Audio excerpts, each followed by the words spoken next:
It was a stormy Friday night when Kelly, a bartender at a small-town dive bar called the Rusty Tap, began her shift. The place was notorious for its regulars, grizzled old-timers, rowdy drunks, and the occasional traveler seeking shelter from the night. Kelly had worked there for 3 years, and though the bar had its fair share of strange occurrences, nothing could have prepared her for the events of that evening.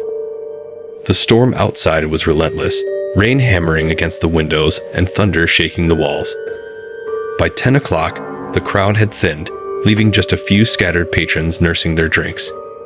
Kelly wiped the counter absent-mindedly, glancing at the clock. That's when the door creaked open, and a man stepped inside. He was tall and thin, his face obscured by the hood of his soaked jacket. Without a word, he walked to the farthest stool at the bar and sat down. Kelly greeted him, her voice friendly but cautious. He didn't respond, just nodded slightly and gestured for a drink. His hands were pale, almost unnaturally so, and his movements were stiff, as though he were unfamiliar with his own body. She poured him a whiskey and slid it across the counter. He took it without looking at her, sipping slowly. The other patrons barely noticed him, too engrossed in their own conversations or the muted game on the TV. But Kelly couldn't shake the unease creeping up her spine. Something about the man felt wrong, though she couldn't pinpoint why. His silence was oppressive, and the air around him seemed colder, as if the storm had followed him inside. As the night wore on, Kelly tried to ignore him, focusing on cleaning glasses and taking orders from the remaining customers. But every time she glanced in his direction, he was staring at her, his face partially hidden by the shadow of his hood. His eyes were dark, almost black, and they seemed to bore into her, making her feel exposed and vulnerable. At midnight, the bar was nearly empty. The last of the regulars had stumbled out into the rain, leaving Kelly alone with the stranger. She considered asking him to leave, but something about him made her hesitate. There was an air of finality about him, as though he belonged to the night itself. She tried to busy herself, wiping down the bar and stacking chairs, but her unease grew with every passing minute. The man hadn't moved, his glass still half full, his gaze never leaving her. Finally, she worked up the courage to approach him. She asked if he needed anything else, or if he was ready to close his tab. He looked up at her then, his face fully visible for the first time. His skin was pallid, almost translucent, and his features were sharp and angular, like something carved from stone. But it was his eyes that truly terrified her. They were hollow, as if the sockets went on forever, and in their depths, she saw something that made her stomach churn. It was like staring into a void, a blackness so complete it seemed to consume the light around it. He smiled then, a slow, deliberate curl of his lips that revealed teeth far too sharp to be human. His voice, when he finally spoke, was low and guttural, like the rumble of distant thunder. He said her name, drawing it out in a way that made her blood run cold. Kelly's breath caught in her throat. She had never told him her name. The lights flickered, the storm outside growing louder, as though the wind and rain were trying to break through the walls. Kelly backed away, her heart pounding, but the man didn't move. He just sat there, smiling that awful smile, his empty eyes following her every step. She reached for her phone, her fingers trembling as she dialed the police. But when she looked up, he was gone. The stool where he had been sitting was empty, his glass untouched. The door hadn't opened, and there was no sign of him anywhere in the bar. Kelly stood frozen, the phone pressed to her ear as the line rang. When the operator answered, she struggled to explain what had happened, her voice shaking with fear. The police arrived within minutes, but they found no trace of the man. The security cameras had recorded nothing unusual, and the other patrons claimed they hadn't seen anyone matching his description. That night, Kelly locked up the bar and went home, but the feeling of being watched lingered.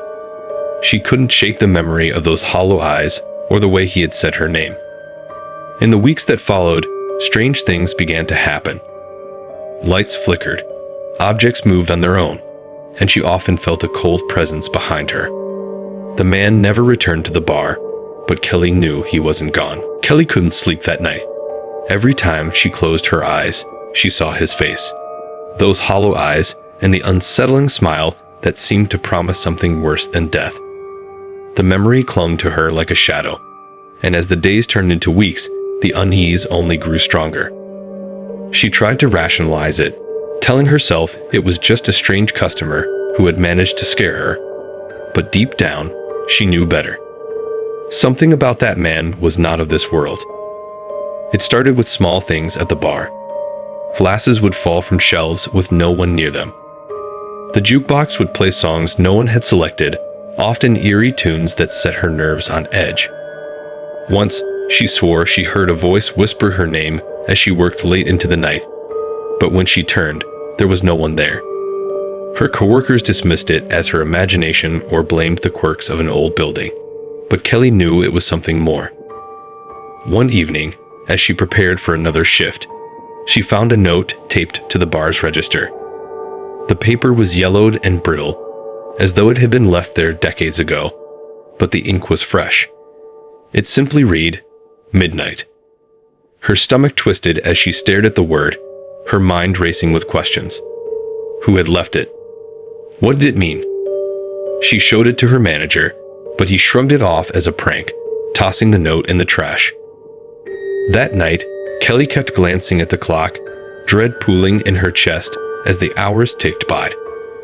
The bar was busier than usual, filled with the laughter and chatter of regulars, but it did little to ease her tension. As the hands of the clock crept closer to midnight, she felt the air grow heavier, the atmosphere thick with an unexplainable pressure. At exactly 12 o'clock, the door creaked open, and the room fell silent. Every conversation stopped mid-sentence, and the laughter died away as if the patrons could sense the shift in the air. Kelly's breath caught as her eyes darted to the entrance, but it wasn't the man she expected. Instead, a young woman stepped inside, her expression blank, her movements slow and deliberate. The woman walked to the same stool where the stranger had sat weeks before and took a seat. She didn't speak, didn't order a drink, just sat there, staring straight ahead. Kelly approached cautiously, her heart pounding in her chest. She asked if the woman needed anything, but there was no response. The woman's eyes were glassy, almost lifeless, and her skin was as pale as the man's had been. One of the regulars, a burly man named Tom, joked that Kelly had a new silent admirer. The comment drew nervous laughter from a few patrons, but most remained quiet, watching the woman with wary eyes. Kelly tried again to get her attention, but the woman remained motionless, as though she hadn't heard a word. The tension in the room was unbearable, and Kelly could feel her hands trembling as she stepped back behind the bar. The clock ticked on, and the patrons began to leave one by one, muttering about the strange vibe in the air.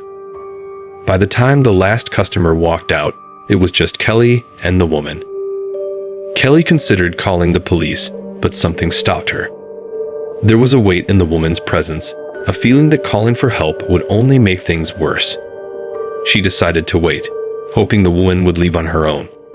But as the hours passed, it became clear she had no intention of going anywhere. At 3 o'clock, the lights began to flicker, casting the bar in brief bursts of shadow and light. Kelly's unease turned to outright fear as she noticed the woman's head slowly turning toward her. For the first time, their eyes met, and Kelly felt her breath leave her body. The woman's gaze was empty, a void that seemed to pull her in, drowning her in darkness. The woman smiled then, the same chilling smile the man had given her weeks ago. Her voice, soft but unnervingly clear, echoed through the silent bar. "He's coming," she said, the words hanging in the air like a death sentence. Kelly's legs gave out, and she collapsed behind the bar, her vision swimming as the room seemed to spin around her. When she opened her eyes, the bar was empty. The woman was gone, the stool where she had sat pushed neatly under the counter. The lights were steady, and the clock showed it was well past closing time. Kelly stumbled to her feet, her hands shaking as she locked the doors and fled into the night. Kelly's drive home was a blur. Her hands gripped the steering wheel so tightly her knuckles turned white, and her heart raced with every shadow that passed her window. The woman's words echoed in her mind, chilling and absolute. "He's coming." She tried to convince herself it was a bad dream, but the fear gripping her chest refused to let go. When she arrived at her apartment, the silence was deafening. The familiar comfort of her home now felt foreign and unwelcoming. She locked every door and window, double-checking them before collapsing onto her couch. Sleep was impossible. Her thoughts raced, trying to make sense of what she had experienced. As the hours stretched on, Kelly began to notice subtle changes around her apartment. A faint tapping sound came from the walls, growing louder and more insistent as the night wore on. Lights flickered, and her phone buzzed with notifications, though no messages appeared when she checked. It was as if the very air in her home had turned against her. Around 3 in the morning, she heard it, a soft knock at her door. It was so faint, she almost convinced herself it was the wind, but then it came again, louder this time. Kelly froze, her breath caught in her throat. She didn't move, didn't dare to breathe as the knocking continued, each sound more forceful than the last. Gathering what little courage she had, Kelly approached the door, peering through the peephole. The hallway outside was empty. Her hands trembled as she stepped back, the knocking now replaced by a scratching sound, like nails dragging across the wood. She stumbled into her bedroom, locking the door and curling up under her blankets like a child hiding from a nightmare. The hours dragged on, the noises outside her door relentless. She must have drifted off at some point, because the next thing she knew, it was morning. The sun streamed through her window, and the oppressive weight of the night seemed to have lifted. She cautiously opened her bedroom door, half expecting to find something waiting for her, but the apartment was empty. Kelly called in sick to work that day, unable to face another night at the bar. She spent the day researching, trying to find answers to what she had experienced.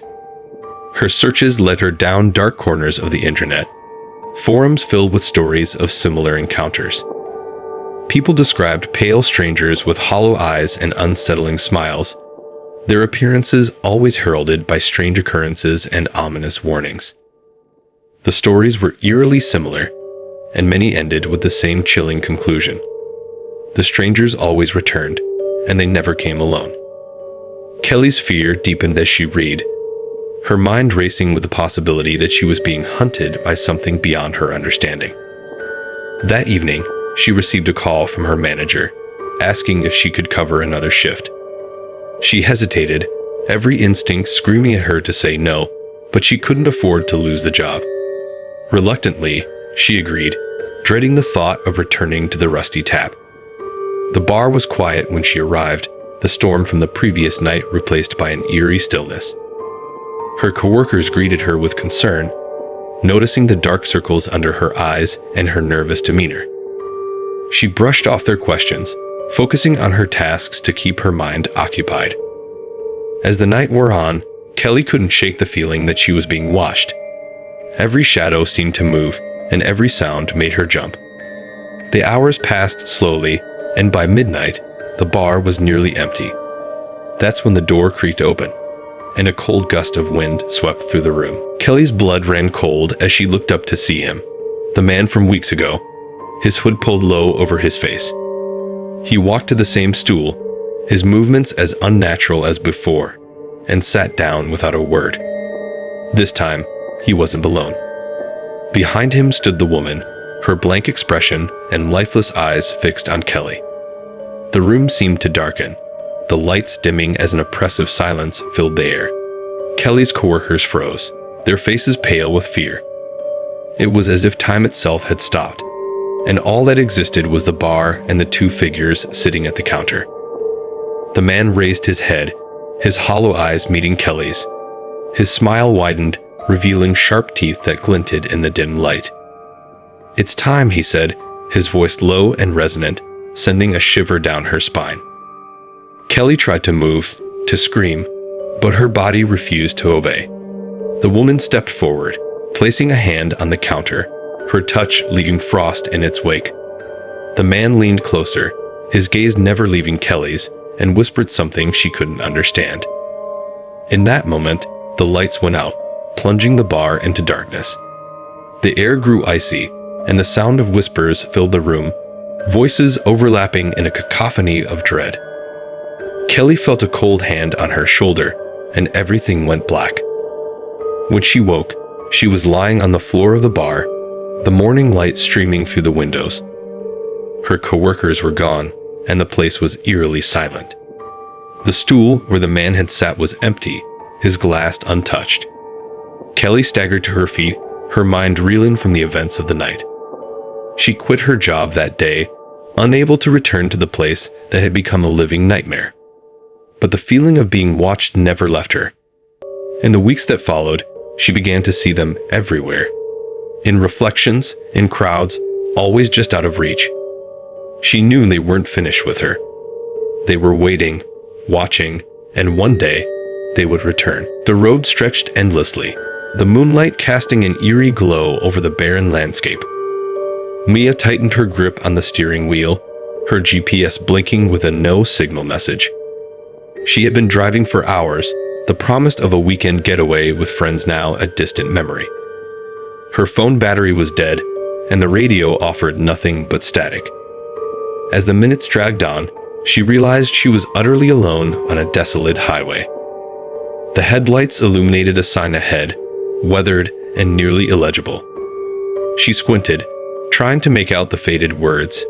The last stop, food, drinks, and shelter. Relief washed over her. A place to rest and gather her bearings was exactly what she needed. As she approached, a dimly lit building came into view, its neon sign flickering weakly. The parking lot was empty, save for a single rusted truck that looked like it hadn't moved in decades. Mia hesitated before stepping out of her car, the silence pressing down on her like a weight. The air was unnaturally still, and the faint sound of music drifted from the bar, a haunting melody that sent a chill down her spine. She told herself she was being paranoid, just tired from the long drive. Pushing the door open, she stepped inside. The interior was dimly lit, the walls adorned with dusty memorabilia that seemed out of place, like relics from different decades thrown together haphazardly. A jukebox played a slow, melancholic tune, its origin unclear as no one stood near it. The bar itself was empty except for a lone bartender, a wiry man with sunken eyes and a crooked smile. He looked up as Mia entered, his expression unreadable. "Welcome to the last stop," he said, his voice gravelly and low. "What'll it be?" Mia approached cautiously, glancing around. The place felt off, like it existed in a world separate from her own. "Just coffee," she replied, her voice shaky. "And directions, if you can give me any. I think I'm lost." The bartender chuckled, a sound that made her skin crawl. "Lost? Huh. You're not the first. Coffee's on the house." He poured a steaming cup and slid it across the counter. Mia took it, grateful for the warmth, though the bitter smell made her hesitate before taking a sip. As she drank, the door creaked open behind her. She turned to see a man entering, his face obscured by the shadow of his hat. He nodded at the bartender, who returned the gesture without a word. The man took a seat in the far corner, his presence unsettling despite his silence. One by one, more people arrived, each stranger than the last. They filled the bar quietly, their faces pale and expressionless, their eyes never meeting Mia's. Unease settled over her like a heavy blanket. She noticed the clock on the wall. It hadn't moved since she arrived. The hands were stuck at 11:59. The bartender noticed her staring and smiled, his teeth yellowed and uneven. "Time doesn't mean much around here," he said cryptically. Mia tried to ask what he meant, but her words caught in her throat. The air felt heavier, the room colder. She could hear whispers now, faint and unintelligible, coming from nowhere and everywhere at once. Her gaze darted around the bar, landing on a mirror behind the counter. For a moment, She froze. The reflection didn't match what she saw in the room. The patrons in the mirror were watching her, their eyes black and empty, their faces twisted into grotesque smiles. Her breath quickened as she stumbled back, nearly knocking over her chair. The bartender leaned closer, his voice barely above a whisper. "You shouldn't have come here, but now that you have, you'd best play along." "Play along," she stammered, her voice rising in panic. "What are you talking about?" Before he could answer, the lights flickered, and the music stopped. The room was plunged into an oppressive silence, broken only by the sound of heavy footsteps. The door at the back of the bar creaked open, revealing a figure cloaked in darkness. The patrons turned in unison, their movements mechanical and unnatural, as the figure stepped forward. Mia's instincts screamed at her to run, but her legs refused to move. The figure stopped in the center of the room, its face obscured by a hood. When it spoke, its voice was deep and resonant, echoing as if coming from the depths of a cavern. "Who dares disturb this place?" The bartender pointed at Mia without hesitation. "She's the one." The room erupted into whispers, the sound growing louder and more frantic. Mia backed away, her heart pounding in her chest. "I didn't mean to disturb anything," she pleaded. "I was just passing through." The figure tilted its head, as if studying her. "Passing through," it repeated mockingly. "No one passes through the last stop." The patrons began to close in, their faces twisted with malevolent glee. Mia's mind raced as she searched for an escape, but the room seemed to shift around her, the exit growing farther away with each step she took. The whispers grew louder, transforming into a deafening roar that filled her ears and drowned out her thoughts. Just as she thought she would be consumed by the crowd, the figure raised a hand, and the room fell silent. It stepped closer, its hooded face mere inches from hers. "You have a choice," it said. "Stay and join us, or leave and carry the curse with you." Mia's breath caught as she stared into the void where its eyes should have been. She didn't know what the curse entailed, but every fiber of her being told her it was something worse than death. Mia's chest tightened as the hooded figure loomed over her, its presence radiating an oppressive energy that seemed to sap the air from the room. She tried to speak, but her voice faltered, her words drowned in the suffocating silence. The bartender leaned on the counter, watching with an amused smirk, as if he had seen this scene play out countless times before. "What does staying mean?" Mia finally managed to ask, her voice barely a whisper. She could feel the stares of the other patrons boring into her, their expressions blank but unnervingly intent. The hooded figure's lips didn't move, but its voice filled the room, resonating in her mind as much as in her ears. To stay is to become part of the story.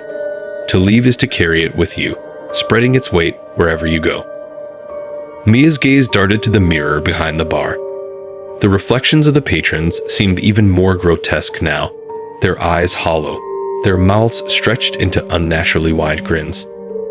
Her own reflection stared back at her, but something was wrong. Her eyes weren't her own. They were dark, void-like, as if they belonged to the figures around her. "I just want to go home," she said, her voice trembling. "I didn't mean to disturb anything." The figure stepped closer, and for the first time, she caught a glimpse beneath the hood. Its face was a swirling void, shifting and writhing like smoke caught in a storm. She felt her stomach churn as she tried to focus on it, her vision blurring the longer she stared. "There is no going back," it said. "Only forward. You must choose." Mia's mind raced. The word curse echoed in her head, but the idea of staying in this place, becoming one of the lifeless figures around her, was equally terrifying. She turned to the bartender, hoping for some semblance of guidance. "What happens if I leave?" The bartender chuckled, the sound low and gravelly. "Leaving isn't as easy as you think. This place doesn't let go so easily. But if you're determined, there's one way." "What is it?" she demanded, desperation creeping into her voice. The bartender's grin widened. "You'll have to outrun it." Before she could ask what he meant, the room began to shift. The walls stretched and distorted, the dim lighting giving way to an unnatural darkness that seemed to creep closer with every passing second. The patrons stood, their movements jerky and unnatural, their blank faces now twisted with malicious glee.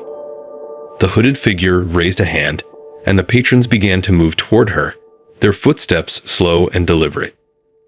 Mia's heart pounded as she backed away, her mind screaming at her to run. She turned and bolted for the door, the sound of laughter and whispers chasing her as she stumbled into the night. The parking lot was empty, her car nowhere to be seen. The neon sign above the bar flickered weakly, casting strange shadows on the ground. She glanced back at the building, but it was no longer the same. The windows were dark, the walls weathered and crumbling, as if the place had been abandoned for years. A low growl rumbled behind her, and she spun around to see a figure emerging from the shadows. It wasn't human. Its form was twisted and monstrous, its limbs elongated and clawed. Its eyes glowed faintly in the darkness, locking onto her with a predatory hunger. Mia didn't think. She ran, her feet pounding against the cracked asphalt as she sprinted into the night. The growl grew louder, joined by the sound of heavy footsteps. She could hear it gaining on her, the distance between them shrinking with every passing second.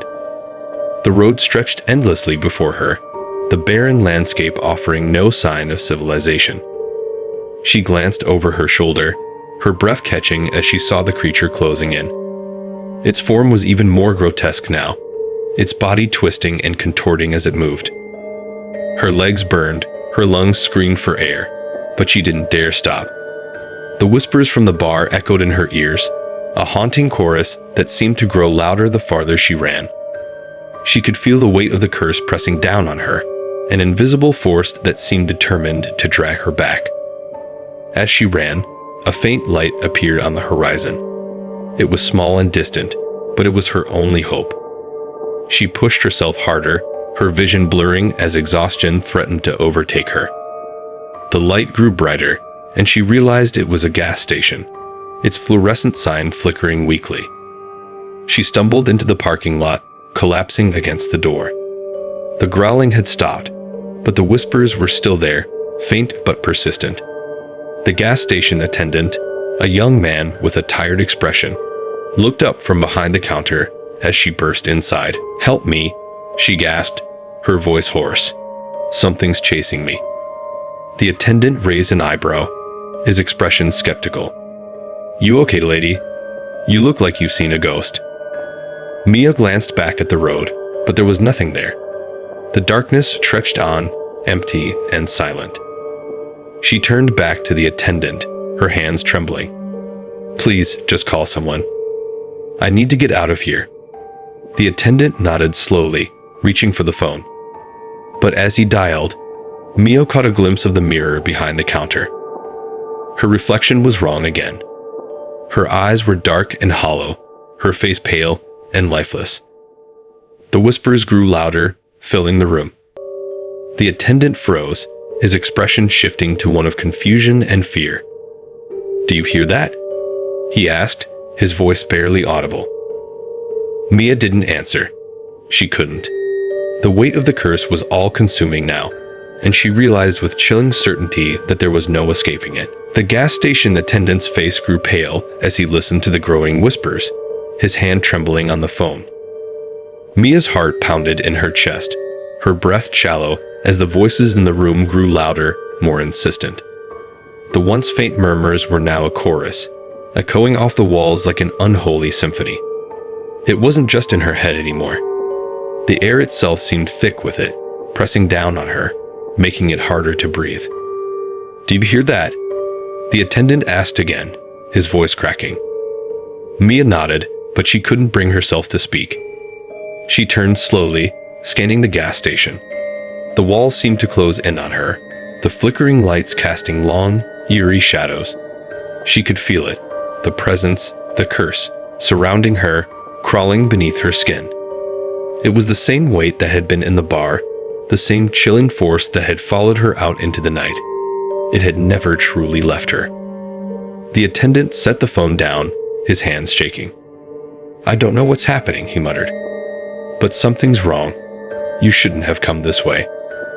Mia took a step back, her pulse racing. "What do you mean?" she asked, her voice barely above a whisper. "What's going on?" The attendant swallowed hard, his eyes darting around the room nervously. "This place, it's cursed. People don't leave. They come in, and they disappear. They never make it back." Mia's stomach dropped. She had been running from the darkness, from whatever it was that had chased her from the bar, but now it seemed to have followed her here, into the supposed safety of the gas station. The curse was everywhere, and she had unwittingly walked right into its grip. Who is it?" Mia whispered. "Who's doing this?" The attendant looked at her with hollow eyes, his voice trembling. "I don't know. It's not a person. It's the place. The bar, it's the source. It's where it all begins." Suddenly, the lights flickered again, the power surging and dimming, casting the gas station in shadows. The whispers grew louder, more frantic, like 1,000 voices all speaking at once, their words unintelligible but filled with a sense of urgency and hunger. Mia clutched the counter, her nails digging into the wood as she tried to steady her breathing. "Where's the bar?" she demanded, her voice shaking. "How do I get back there? I need to fix this." The attendant's eyes widened in horror.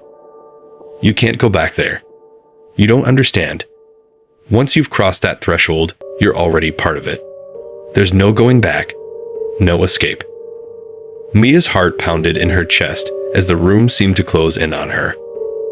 The whispers were deafening now, swirling around her like a storm. She could hear them calling her name, their voices distorted and garbled, but unmistakable. They were coming from every direction, every shadow. She tried to run, but her legs wouldn't move. She was frozen, trapped in the nightmare that had begun when she stepped into the bar. Without warning, the door to the gas station slammed open with a deafening bang, and the figure from the bar appeared in the doorway. Its presence seemed to fill the entire room, its dark, shifting form casting a shadow that swallowed everything in its wake. The figure's hood was still low, but Mia could feel its gaze, cold and empty, piercing through her. She tried to scream, but the sound caught in her throat, swallowed by the oppressive silence that followed its arrival. The attendant backed away slowly, his eyes wide with terror. No, please, not here," he begged, but the figure didn't respond. It stepped forward, its feet making no sound on the floor, as if it were floating just above the ground. The room grew colder with each step it took. Mia's mind raced. The curse. It had followed her here. She had tried to escape, to outrun it, but now it was clear. There was nowhere left to run. The bar had claimed her, and now, the darkness would claim everything else. She turned toward the attendant, desperation in her eyes. "Please, help me," she begged, but he didn't move. His face was pale, his mouth open in silent horror as he watched the figure approach.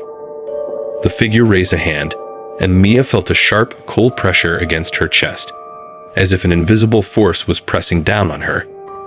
She gasped for air, but the breath was stolen from her lungs. The whispers were now a maddening cacophony, filling her ears, clawing at her mind. And then, as if it had always been a part of her, she heard it, her own voice, distorted and twisted, calling out from the depths of her consciousness. It wasn't her. It couldn't be, but it was. "You're one of us now," the voice said, echoing in her mind. Mia stumbled back, her eyes wide with horror. The figure's lips didn't move, but its voice filled the air, thick with malice. "You have no choice now. You're bound to this place, to the curse, to the story." Mia tried to break free, to move, but her body wouldn't respond. The whispers had consumed her thoughts, drowning out everything else. She felt her mind unraveling, her consciousness slipping away as the figure loomed closer, its presence suffocating. The attendant fell to his knees, his hands pressed to his ears as if trying to block out the sound. "Please," he cried, his voice barely audible over the noise. "Please don't take me too. I can't." But it was too late. The figure reached out, its hand closing around the attendant's throat, lifting him off the ground. Mia's breath caught in her throat as she watched, unable to move, unable to help. The figure's eyes glowed with an unholy light, and as the attendant's body went limp, the figure let him fall to the floor. The whispers began to fade, but the presence remained, its cold, malevolent energy lingering in the air. The room was silent once more, save for the sound of Mia's ragged breathing. The figure turned to her, its form shifting and swirling, its features indistinct but unmistakably dark. "You've made your choice," it said. "And now, you are ours." It was a typical Friday night in a quiet, sleepy town. The kind of place where everyone knew everyone else, where nothing ever seemed to change. But sometimes, in the most unassuming places, the darkness creeps in unnoticed, like a slow, steady poison, ready to take root. A small bar stood at the corner of Main Street, its neon sign flickering dimly in the night.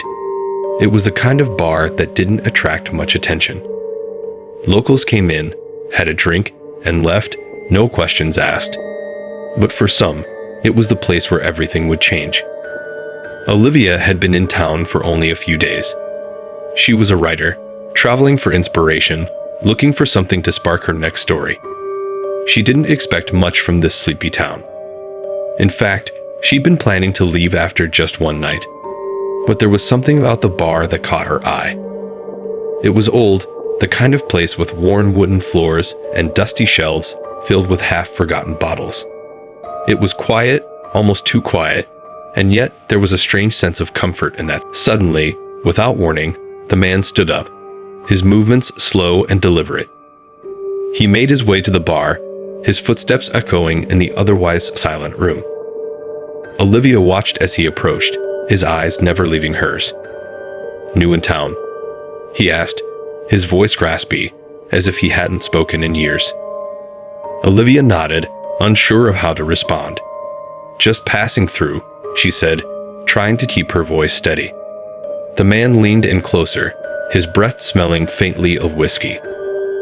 "I wouldn't stay too long if I were you," he said in a low, almost conspiratorial tone. "Not around here. Not at this time of night." Olivia's heart skipped a beat. "What do you mean?" she asked, her voice barely a whisper. The man straightened up, his expression hardening. "You'll see soon enough. They always do." Before she could respond, the man turned and walked out of the bar, disappearing into the night. Olivia was left sitting there, her mind racing, her heart pounding in her chest. What had he meant? Who were they? And why did she feel like she was being drawn into something far darker than she could ever imagine? The bartender had been watching the exchange, but he didn't say a word. He just continued cleaning the glass, his eyes occasionally flicking toward Olivia, as if waiting for her to speak. She finished her drink quickly, the warmth of the whiskey doing little to ease the growing sense of unease that had settled in her stomach. She stood up, ready to leave, but as she reached for her coat, the door to the bar opened again. A figure stepped inside, silhouetted against the dim light of the street outside. Olivia froze. It wasn't the man who had just left. This was someone new, someone she didn't recognize.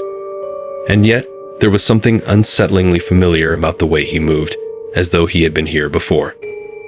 He stepped into the bar, and the air seemed to shift. The bartender stiffened, his eyes narrowing as he watched the newcomer with something resembling fear. Olivia could feel her pulse quicken as the man approached the bar. His eyes met hers for a brief moment, and she felt a jolt of recognition. It was the same feeling she had gotten when she first walked into the bar, the feeling that something was off, something was waiting. The man sat down beside her without a word, his presence looming over her like a shadow. He ordered a drink, and the bartender quickly poured it without hesitation, as though he had been expecting this. Olivia tried to focus on her notebook again, but she couldn't shake the feeling that she was being watched. The man's presence was suffocating, and the silence in the bar had grown so thick it was almost unbearable. She glanced at the clock. It was almost midnight. As she took another sip of her drink, she noticed something strange. The reflection in the mirror behind the bar didn't quite match the scene in front of her. The man sitting beside her in the reflection looked different.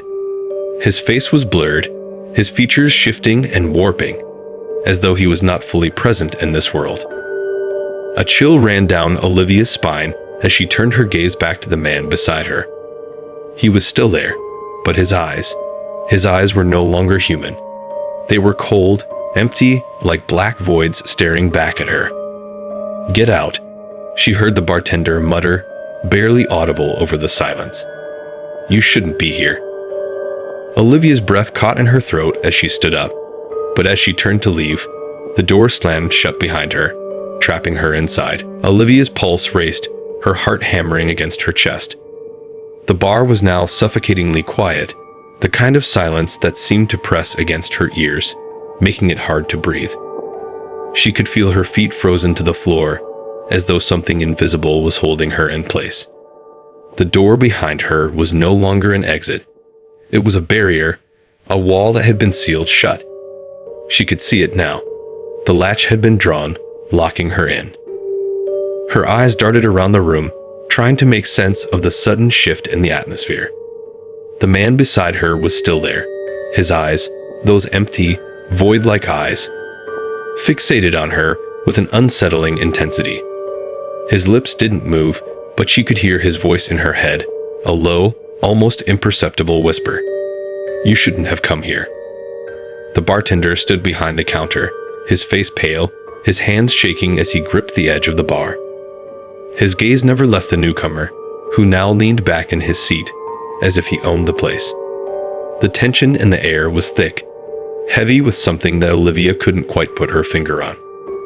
It wasn't just the stranger, it was the entire bar, the very building itself, as though the walls were closing in around her. "What's going on?" Olivia whispered, her voice trembling.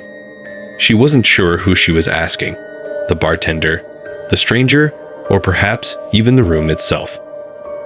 The bartender's eyes flicked nervously toward her, and he took a step forward, lowering his voice to a near whisper. "You shouldn't have stayed. You need to leave. Now." But it was too late. The stranger's cold, black eyes locked onto hers, and Olivia felt a chill settle in her bones. There was no warmth in his gaze, only a deep, unnatural emptiness that seemed to pierce through her very soul. "I'm not going anywhere," the man finally spoke, his voice low and calm, as if everything had already been decided. His words sent a shiver down her spine. It was as if he had known what she was going to say before she even said it. Olivia wanted to run, to escape, but her body refused to move. She was rooted to the spot, as if something invisible was holding her in place, preventing her from leaving. She could feel the coldness of the room growing, the air turning stale and thick, as if it had become too heavy to breathe. The walls seemed to close in, and the dim lighting flickered above her. Then, a soft scraping sound echoed from the far corner of the room. Olivia's gaze snapped toward it, and her blood ran cold. A figure stood in the shadows, its outline barely visible, its form shifting unnaturally, as if it were not fully human. The figure's movements were slow, deliberate, and it was slowly approaching her. She tried to scream, but no sound came out. Her throat was tight, her voice lost in the suffocating silence that now enveloped the bar. She glanced around, but the bartender was nowhere to be seen. The man in the corner, the one with the black voids for eyes, was gone as well. All that remained was the figure in the corner, now standing just a few feet away from her. Its eyes gleamed in the darkness, cold and empty, and its presence filled the room with a palpable sense of dread. Olivia's heart pounded in her chest, but still, her body refused to obey her.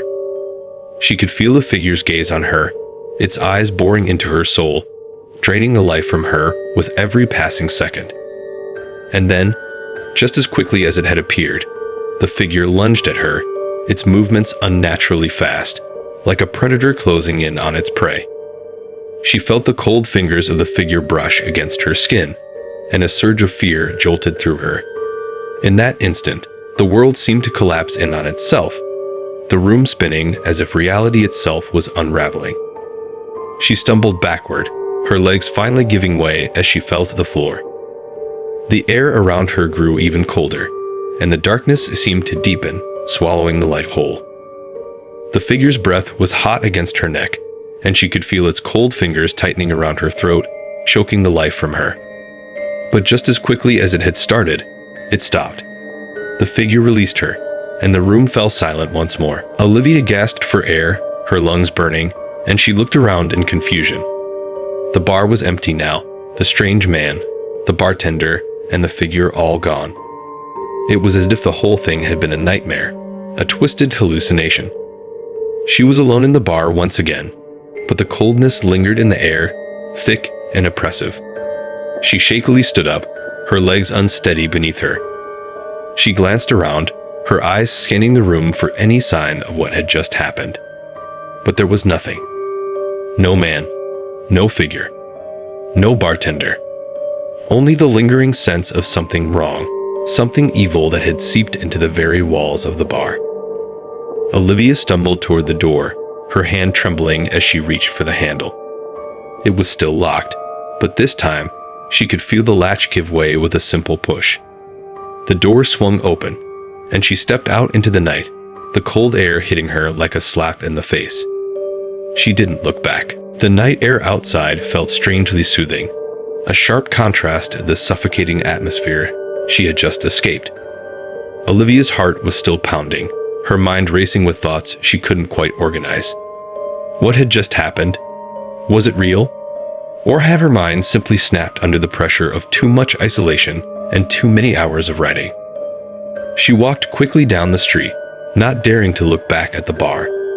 The town was eerily quiet, the only sounds coming from the soft rustle of leaves in the trees above her. She had to get away, to put some distance between herself and the horrors that had unfolded in that place. But as she walked, she couldn't shake the feeling that she wasn't alone. It was as though someone, or something, was following her, lurking just out of sight, watching her every move. Every time she turned a corner, she half expected to see the figure from the bar standing there, waiting for her. The cold, empty eyes that had haunted her still burned in her memory, seared into her mind. She tried to tell herself it was just her imagination, but deep down, she knew it wasn't. Something was out there, something that had followed her from the bar, something that wouldn't let her go. As she walked further into the town, she noticed the streetlights flickering, casting long, twisted shadows on the pavement. The quiet of the night had deepened, as if the town itself had fallen into a strange, unnatural slumber. The air felt thicker now, heavier, and the further she went, the more suffocating it became. Olivia stopped in her tracks, a sudden thought crossing her mind. What if it wasn't just the bar? What if this whole town was wrong? What if there was something about this place, something hidden beneath its quiet, sleepy exterior, that had been waiting for her? The thought made her stomach turn. She looked around again, half expecting to see someone, or something, emerge from the shadows. But there was nothing. No one. Just the flickering lights and the cold, empty streets. She had to leave. She couldn't stay here any longer. Her steps quickened, but the unease continued to claw at her, a gnawing sensation that she couldn't shake. She needed to find somewhere safe, somewhere she could collect her thoughts and figure out what to do next. She spotted a small motel up ahead, its neon sign glowing faintly in the distance. It was her only option. She couldn't keep wandering the streets in the dark, not with that feeling gnawing at her insides. She pushed herself forward, desperate to reach the safety of the motel. When she arrived, the clerk at the front desk barely acknowledged her, his tired eyes glancing up briefly before returning to the book he was reading. Olivia didn't care. She paid for a room and took the key, eager to get inside and lock the door behind her. She didn't even bother to ask for directions to her room. She just wanted to be alone, to process everything that had happened. As she stepped into the room, the silence enveloped her once again. It was the same silence she had felt in the bar, the same oppressive stillness that seemed to press in from all sides. She shuddered and locked the door behind her, pushing the dresser in front of it just to be sure. She walked to the window, peering out into the dark street below. The town seemed even quieter now, as if it had fallen into a deeper slumber. She stared at the streetlights for a moment, her mind racing with thoughts of the man at the bar, the figure in the corner, and the strange, suffocating air that had surrounded her. Then, she saw it.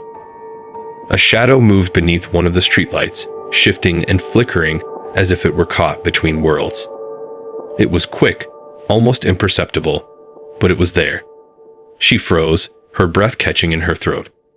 The figure from the bar, or was it something else? Her hand trembled as she reached for the phone on the bedside table. She needed to call someone. Anyone. But as her fingers hovered over the buttons, she hesitated. Who could she call? The bartender? The strange man? The figure from the corner? No, she couldn't explain this to anyone. Not yet. Not until she knew what was happening. Instead, she set the phone back down, taking a deep breath to steady herself. She needed to stay calm. She couldn't let this fear control her. She had to get to the bottom of what was going on in this town. As she turned away from the window, her eyes caught something on the dresser, a small, folded piece of paper. She didn't remember seeing it there when she first entered the room. Curiosity tugged at her, and she picked it up. Unfolding it slowly, she read the single sentence written in a hurried, almost frantic hand. They know you're here. Her blood ran cold. There was no name, no explanation, just those chilling words. Who had left it? How did they know she was here? Her thoughts were interrupted by a sudden, loud knock on the door. Olivia's heart skipped a beat. She froze, her mind racing. Who could it be? She hadn't seen anyone follow her to the motel, and the clerk had been the only person she'd seen in the lobby. Another knock came, louder this time, followed by a voice. Olivia, open the door. It was the voice of the man from the bar. Her breath caught in her throat, and she took a step back, her mind whirling. How had he found her? What did he want? The knocking continued, each sound like a hammer pounding against her skull. Olivia, the voice called again. You can't hide from this. It's too late. She could feel the walls of the room closing in around her once again, the air growing thick and heavy. The silence outside had returned, but this time it wasn't comforting. It was suffocating, a blanket of dread that wrapped around her, making it harder to breathe. She had to make a choice. The room felt impossibly small now, as if the walls were pressing in, suffocating her with their oppressive weight. Olivia's heart raced as she stood frozen by the door, staring at the faint shadows cast beneath the crack. The voice, now more insistent, echoed in her mind, its chilling resonance worming its way into her thoughts. Olivia, open the door. She couldn't bring herself to respond. Her hand hovered above the door handle, but it refused to turn. Every instinct in her screamed for her to run, to escape, but there was nowhere to go. The man from the bar, the one with the empty, hollow eyes, had found her. But how? She had made sure to leave quickly, to hide herself away in this remote motel. Her breath came in shallow gasps as the knock came again, louder this time, as if something was urging her to act. It was the kind of knock that didn't belong to a human being. There was an unnatural rhythm to it, a hollow sound that reverberated through her bones, sending shivers down her spine. Olivia, you know I'm not leaving. The voice carried an unsettling calmness, almost as if it had become accustomed to being ignored. Olivia's pulse thudded in her ears, and she backed away from the door slowly, her gaze flicking to the small window beside it. The town outside was still eerily quiet, no sign of movement or life, just the pale streetlights casting long, jagged shadows across the pavement. She needed to think. But every time she tried to focus, the image of the man from the bar, the way his eyes had pierced through her, the way the air had turned suffocating. Every detail clawed at her mind, making it impossible to concentrate. She stumbled back to the bed, sinking into it, her hands gripping the edges as if the fabric could anchor her to reality. She needed to call for help. She needed someone to confirm that this was just a nightmare. But who? Who could help her now? The phone on the bedside table lay untouched, the screen dark, its silence adding to the mounting tension. She knew deep down that no one would come. There was something wrong with this place, something far more sinister than she had realized. The knocking had stopped, but the silence that followed was even worse. It hung in the air like a dense fog, thick and unyielding. She could feel the presence of something, someone, just beyond the door. It wasn't human. It wasn't anything she could comprehend, but it was real. Then came a sound from the hallway, a soft scraping, like something dragging across the floor. The hairs on the back of her neck stood up. Her body froze, the weight of fear crashing over her like a tidal wave. Her breath became shallow, her chest tightening as the sound grew closer. It was unmistakable now. Someone, or something, was dragging its feet toward her room. Her mind screamed at her to move, to run, to do anything, but her legs refused to cooperate. The scrape of whatever it was dragging grew louder, closer. She could feel the temperature in the room drop, a bone-chilling cold seeping into her skin, wrapping itself around her like an icy shroud. And then, the door handle began to turn. The slow, deliberate motion of the handle rattling echoed through the room. Olivia's entire body tensed, her pulse skyrocketing as the cold seeped deeper into her bones. The door opened, but not by her hand. The door creaked, inching open on its own as though something was pushing from the other side. Olivia didn't move. She couldn't. She was paralyzed with fear, unable to even breathe. The room seemed to tilt, the walls warping as if the very fabric of reality was bending. Her gaze was locked on the door, and as it opened fully, the hallway beyond was revealed. But it wasn't empty. The man from the bar stood in the doorway, his dark eyes staring directly at her, as though he could see into her very soul.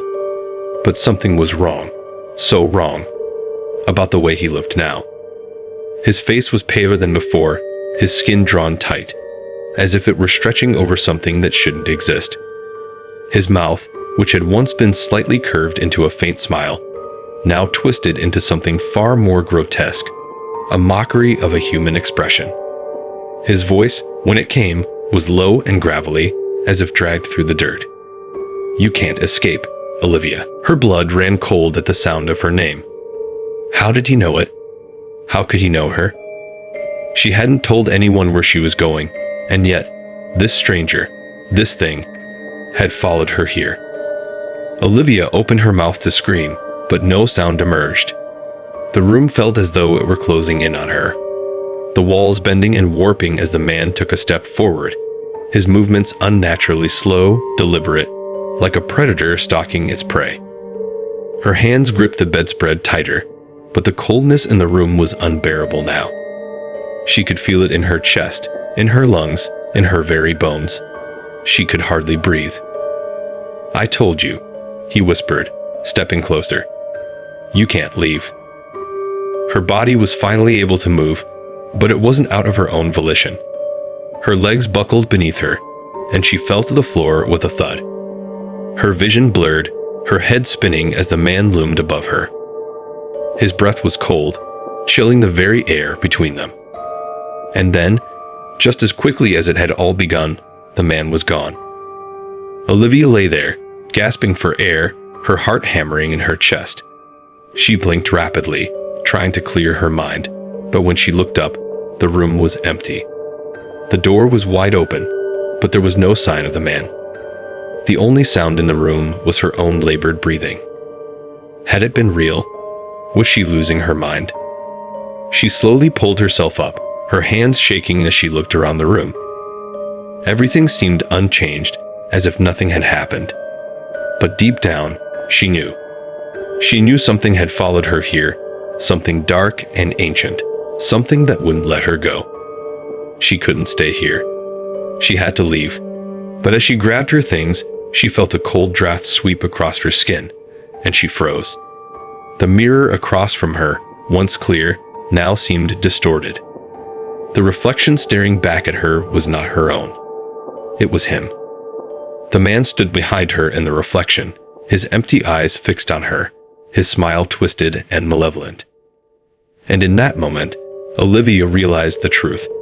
She was never going to leave. Olivia stood frozen, her reflection mocking her every movement, a chilling grin stretching across the face of the man in the mirror. Her own reflection no longer belonged to her. It belonged to him. Her breath caught in her throat, a cold, clammy sweat clinging to her skin. The realization crashed over her like a tidal wave. She was trapped. The world around her seemed to distort, bending and twisting, as if the fabric of reality itself was warping under the weight of the malevolent presence now standing in her room. Her legs shook beneath her, and her fingers gripped the edges of the vanity for support. The man in the reflection didn't move, his empty eyes never leaving hers. His lips parted slightly, and for a brief, horrifying moment, she thought he was about to speak again. But the words never came. Instead, the reflection flickered, distorted, as if the very image was being torn apart. It was like watching the flickering of broken television, the static rising to a deafening crescendo. Olivia's heart pounded in her chest as she stumbled backward, the reality of her situation setting in. She wasn't just being haunted by a ghost. She was being stalked by something far worse. Something that could slit through mirrors, that could crawl its way into her thoughts and drag her into a nightmare she could never escape. "Get out," she whispered to herself, her voice trembling. "Get out. Get out of here." But where could she go? The motel was isolated, tucked away in a forgotten corner of the world. No one would hear her scream. No one would believe her if she tried to tell them what was happening. She was alone. Alone with the thing that had followed her from the bar, from that moment when she had made the fateful decision to trust a stranger. The air in the room thickened, and Olivia could feel her pulse in her throat. The sound of the mirror distorting grew louder, as if something were pushing against it from the other side. She reached out a trembling hand toward the door, but as her fingers brushed the handle, the mirror behind her seemed to pulse. The image of the man rippled, and then, with a sudden burst of energy, the reflection was gone, replaced by a deep, hollow blackness. For a moment, there was nothing but silence. But then, she heard it. A faint, scraping sound, distant at first, but growing louder with every passing second. The floor beneath her feet groaned as if the building itself was alive, shifting and creaking under some unseen weight. The scraping grew closer, relentless, like nails dragging across the floorboards. Olivia's breath hitched as she turned toward the sound, her eyes darting frantically around the room. The door she had thought was her escape, was slowly closing on its own, inch by inch, as if being pulled by an invisible hand. "No, no, no," she cried out, rushing to the door, her hand reaching for the handle. But before she could reach it, the scraping sound stopped. A new noise replaced it, one that chilled her to the core. The faintest whisper, barely audible, slid into her ears. It was a voice, but it wasn't the man's voice. No, this voice was older, deeper, ancient. The kind of voice that seemed to echo from the very walls of the earth, like it had always been there, waiting. "Olivia, you're not alone." The whisper sent a wave of nausea through her. She spun around, but there was nothing there. The room was still, eerily still. Yet, she couldn't shake the feeling that something was moving just out of her sight, something lurking in the corners of the room, watching her every move. She stumbled backward, her legs threatening to give way beneath her. Her mind raced, her thoughts spinning in a dizzying whirl of terror and confusion. What was happening? How was this possible? How could she escape when every exit, every door, every window seemed to lead to the same nightmare? Then, the temperature in the room dropped. It wasn't just a chill, it was a deep, suffocating cold that seemed to freeze the very air. Olivia could see her breath in front of her, thick and visible, swirling like smoke in the frozen room. Her hands shook uncontrollably as she pressed them against her face, trying to stave off the overwhelming fear. It was then that she saw it. In the corner of the room, in the shadows just beyond the bed, something moved. At first, it was a flicker, like a shadow passing over the wall. But then it became clearer, more distinct. It was a figure, a dark, formless shape that seemed to shift and change as if it were made of smoke and darkness. It stepped forward, its movements slow, deliberate, like it was savoring her terror. Olivia's blood ran cold. She couldn't see its face, but she could feel its presence, like an oppressive weight pressing down on her chest.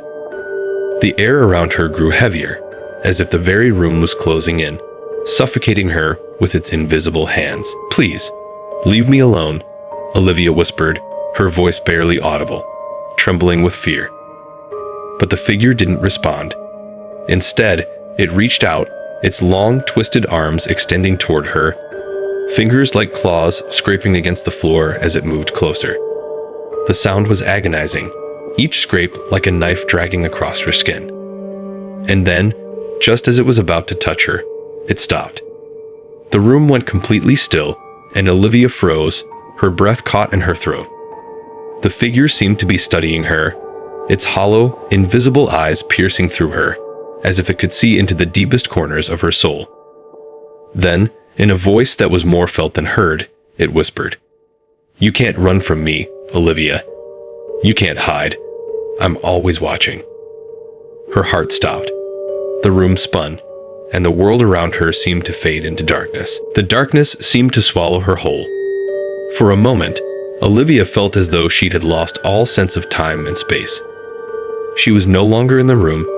She was floating in an endless void, a vast, suffocating emptiness where nothing made sense. The air was thick with dread, and she could hear the faint echo of her own breathing, shallow and ragged. But that wasn't the worst of it. It was the silence. It wasn't the kind of silence that comforted or soothed. No, this silence was suffocating, oppressive, a presence in itself. It pressed in on her from all sides, squeezing her chest, making it impossible to breathe. She wanted to scream, to break free, but the words died in her throat before they could even form. Her body felt heavy, as if something unseen was weighing her down, anchoring her in place. And then, as if in response to her thoughts, a cold breeze stirred. It was faint at first, barely a whisper, but it grew stronger, carrying with it the unmistakable scent of decay, like rotting wood, like something ancient and long forgotten. Olivia could feel the chill of it seeping into her skin, into her very bones. She shivered uncontrollably, her teeth chattering, but she couldn't move. She couldn't speak. She could only feel the pull of the darkness closing in on her. In the distance, she thought she heard a faint sound, soft at first, like a whisper on the wind. It was distant, but unmistakable. A voice. No, not just a voice. Multiple voices, overlapping, murmuring something she couldn't quite understand. The sound seemed to grow louder, closer, as if it was circling her, growing more frantic with every passing second. "Olivia," one voice called, the name drawn out like a thread, weaving through the darkness. "Olivia, you're mine." The words slithered through the void, wrapping themselves around her mind, tightening with every breath. She could feel them, clawing at her thoughts, dragging her deeper into the abyss. The voices were everywhere now, swirling around her, taunting her, whispering her name over and over again, until it was no longer just a name. It was a command, a demand, a curse. Suddenly, she was pulled forward, as if an invisible hand had grasped her and yanked her through the darkness. She stumbled, falling to her knees, gasping for air, her mind racing. The world around her was no longer silent. It was alive with sound, a cacophony of voices, each one more insistent than the last.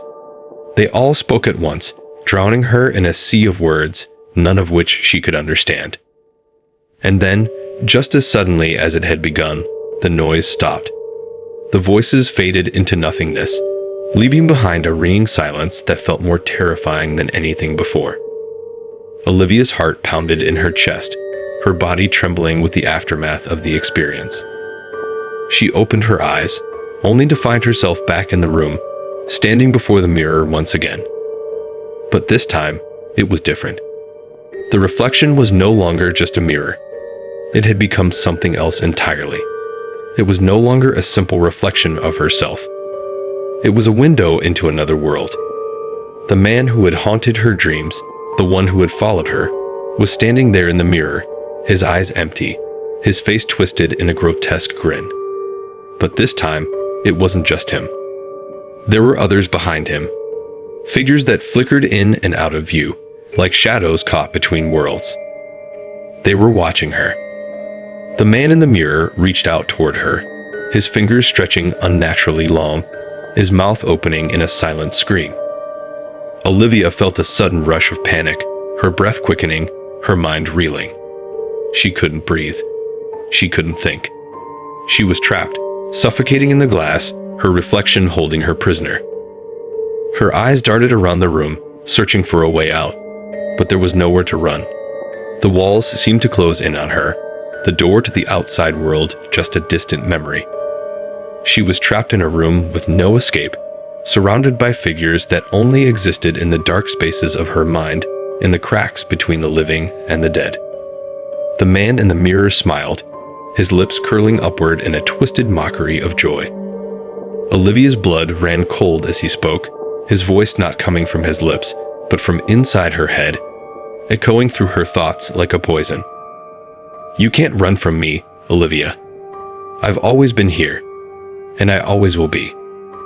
The words were like daggers, each one cutting deeper into her mind, making her feel smaller, weaker, as though she was being crushed under the weight of an unseen hand. Her heart pounded in her chest, and for the first time in what felt like an eternity, she allowed herself to scream. But the sound didn't escape her lips. Instead, it was swallowed by the mirror, absorbed into the glass as though it never existed. The room grew colder still, the temperature plummeting to an unbearable low. Olivia's breath came in ragged gasps, her fingers trembling as they reached out toward the mirror. She couldn't look away. She couldn't tear her eyes from the reflection, from the figures that lurked just behind the man. They were moving now, shifting like smoke, reaching toward her with outstretched arms. She wanted to run. She wanted to escape. But there was nowhere to go, no place left to hide. As the man in the mirror grinned wider, Olivia felt her legs give out beneath her. She collapsed to the floor, her body trembling with the cold, with fear. The figures in the mirror continued to watch her, their eyes empty, their faces contorted in a twisted parody of human emotion. And then, as the last shred of her sanity began to unravel, she heard the voice again, louder this time, more insistent. "Olivia, you belong to me now." The world seemed to bend and stretch in impossible ways, twisting like a nightmarish reflection of itself. Olivia's vision blurred, her mind overwhelmed by the sheer weight of what she had just experienced. Her body trembled uncontrollably, and she fought to keep her breath steady, to keep her mind from splintering under the pressure of the unrelenting presence that haunted her. The room had changed. It no longer felt like the place she had once called home. It felt wrong, unnatural, like a set piece from a forgotten dream. The walls seemed to close in, the corners darkening with shadows that didn't belong. The air had thickened, becoming dense and heavy, like a fog that refused to lift.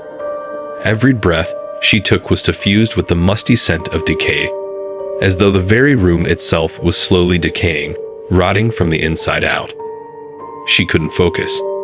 Her mind was a blur of fractured images and jumbled thoughts, unable to make sense of the terrifying reality she found herself in. But one thing remained clear, sharper than the rest: the man in the mirror. He was still there. His presence was undeniable, his form imprinted on her mind like a brand that wouldn't fade. He stood there, motionless, in the glass, his eyes fixed on her with an intensity that felt suffocating. The smile on his face had not faded.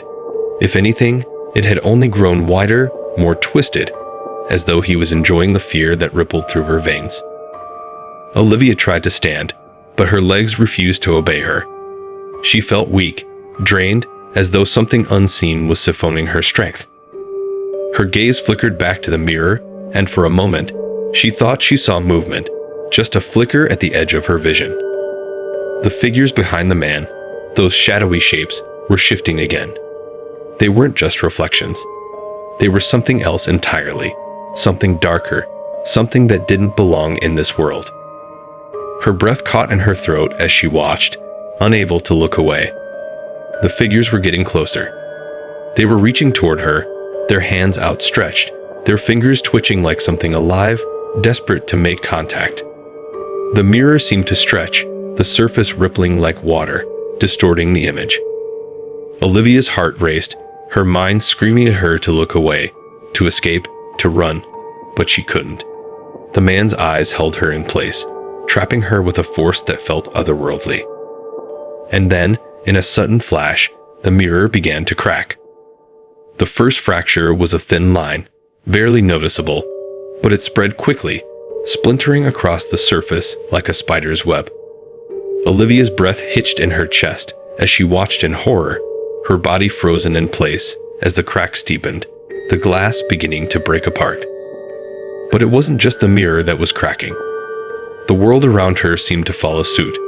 The walls shuddered, the floor beneath her feet groaning in protest, as though the entire house was about to collapse in on itself. She could feel it, the sense of something pulling her, dragging her toward the broken mirror, toward the shattered world beyond. The figures in the reflection were no longer just shapes. They were solid now, tangible, their forms flickering in and out of existence, their eyes burning with a malevolent hunger. The man's grin widened impossibly, stretching unnaturally, his face twisting into something monstrous. Olivia stumbled back, her hands shaking as she tried to push herself away from the mirror, but it was too late. The crack in the glass was widening, and the room itself seemed to be folding in on itself, collapsing inward, as if the very fabric of reality was tearing apart. The temperature plummeted again, the chills sinking deep into her bones. She could see her breath now, a cloud of white mist forming with each exhale. It felt as though the air itself had turned to ice, freezing her in place. The shadows around her grew darker, longer, as if they were stretching toward her, reaching out to claim her. She turned, desperate to escape, but the door was gone. The room had no exit, no escape route. There was only the mirror, the fractured reflection of the man, and the dark figures that had begun to step out of the glass. Her pulse raced, her heart pounding in her ears as she backed into the corner of the room. Her hands fumbled against the cold, smooth surface of the walls, but they offered no comfort, no way out. She could hear the voices again, low, guttural whispers, barely audible, but growing louder, more insistent. "Olivia, come closer." The words were like a chant, repeated over and over again, their cadence growing in urgency. She could feel the air shift, feel the weight of the presence behind her. It was getting closer, drawing near with every passing second. She didn't want to turn around. She didn't want to face what was coming, but she couldn't help it. She felt the breath on her neck first, cold, unnatural, like the touch of a corpse. Her skin crawled, and she whirled around, her eyes wide with terror. But there was nothing there. Nothing but the empty space, the shadows that had now overtaken the room. But she wasn't alone. She could feel them, the figures, standing just behind her, their eyes burning into her skin. She could hear their whispers now, clearer, louder, like a chorus of voices all speaking in unison, each one saying the same thing. "You belong to us, Olivia, forever." The words wrapped around her, tightening like a noose, suffocating her. She couldn't breathe. She couldn't move. The darkness pressed in on her from all sides, and the figures, those things that had once been reflections, were closing in, their forms no longer flickering, no longer shadows. They were real now. The man in the mirror had finally stepped out, his twisted grin filling her vision, his eyes empty, hollow, as though he were nothing but a vessel for something far darker.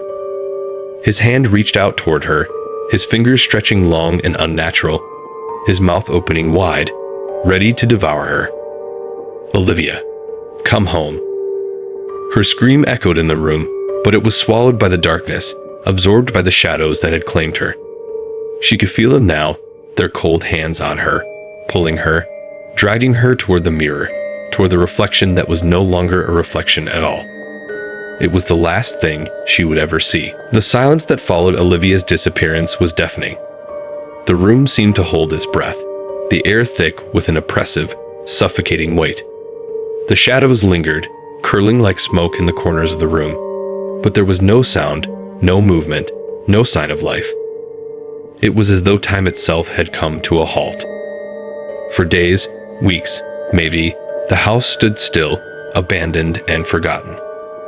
The door to Olivia's room remained locked, the key long lost to time. The windows, once bright with sunlight, were now shrouded in darkness, their glass clouded with dust and age. No one dared to venture near. The neighbors spoke of strange happenings, whispers in the night, but no one truly understood the horror that had unfolded behind those walls. Then, one evening, a man arrived.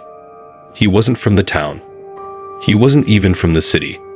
He had no name, no history, and yet he seemed drawn to the house, compelled by some unseen force, as though he had always known this moment would come. His footsteps were soft against the dirt road as he approached the house, his eyes fixed on the darkened windows, his face obscured by the shadows of the evening. He didn't knock. He didn't need to. The door creaked open on its own, as though it had been waiting for him, expecting him. He stepped inside, his presence as quiet as the night itself. The house greeted him with the same eerie stillness that had plagued it for years. But he was not afraid. No, he was prepared. He had come for a reason. He made his way up the stairs, each step measured and deliberate, his gaze scanning the rooms as he passed.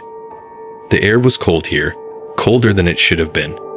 It felt like a tomb, like a place where something had been buried and left to rot. But the man wasn't deterred. He continued, undisturbed, until he reached the door at the end of the hall. It was locked, just as it had been when Olivia had first encountered the horrors within. But the man knew what to do. He reached into his coat pocket and pulled out a small silver key, one that gleamed in the dim light. With a flick of his wrist, the lock clicked open, and the door creaked inward.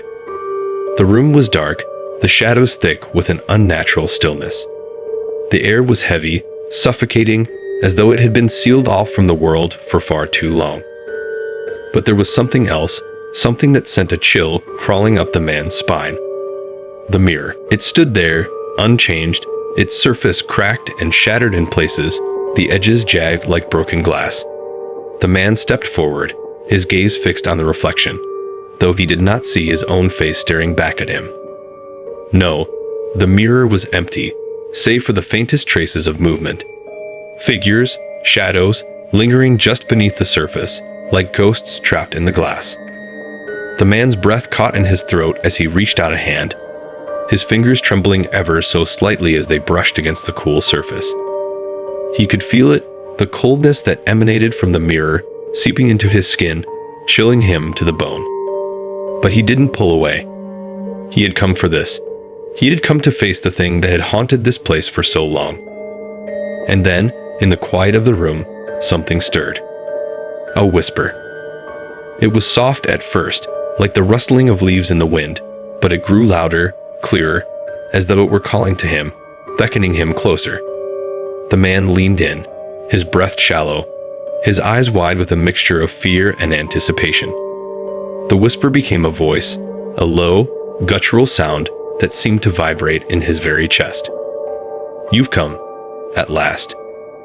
The words sent a shiver through him, but he didn't flinch. He had known this would happen. He had known that he would face this moment, that the mirror would reveal its truth to him. And now, at long last, it was happening. He stepped closer, his reflection still absent, replaced by the swirling darkness that seemed to pulse within the glass.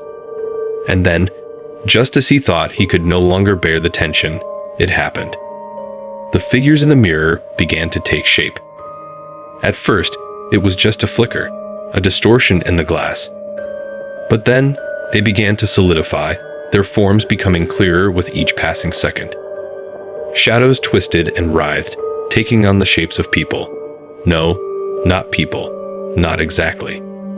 These were things, monstrous, otherworldly, their faces contorted in agony, their eyes burning with an ancient hunger. The man's breath quickened, his heart pounding in his chest. But still, he didn't move. He couldn't. It was as though the mirror had taken control of him, as though it were drawing him in, pulling him closer to whatever nightmare lay beyond its surface. And then, the man saw it. The figure that stood at the center of the reflection. The one that was different from the others. It was tall, impossibly tall, its features sharp and angular, its eyes black pits of nothingness. A smile spread across its face, a grin that was wide, far too wide, stretching unnaturally from ear to ear. It was him, the man in the mirror, the one who had been waiting. The man's mind reeled, his thoughts spiraling into chaos. He had known, in the deepest recesses of his soul, that this moment would come. But to see it, to face it, to be this close to it, was something he had not prepared for. The smile of the figure widened, the eyes gleaming with malicious intent, as if it had been waiting for him all along. And then, as if by some invisible force, the man's body began to move. His legs carried him forward, against his will, his hands reaching out toward the mirror, toward the figure that now beckoned him. He couldn't stop it. He couldn't pull away. With a final, desperate cry, the man's hand pressed against the cold surface of the mirror, and in that instant, everything shattered. The room erupted in a cacophony of sound, the glass splintering, the air crackling with a dark energy that seemed to tear the very fabric of reality. The man's scream was swallowed by the darkness as the world around him twisted, the mirror shattering into 1,000 pieces, each shard reflecting a twisted version of himself. And then, silence. The man was gone.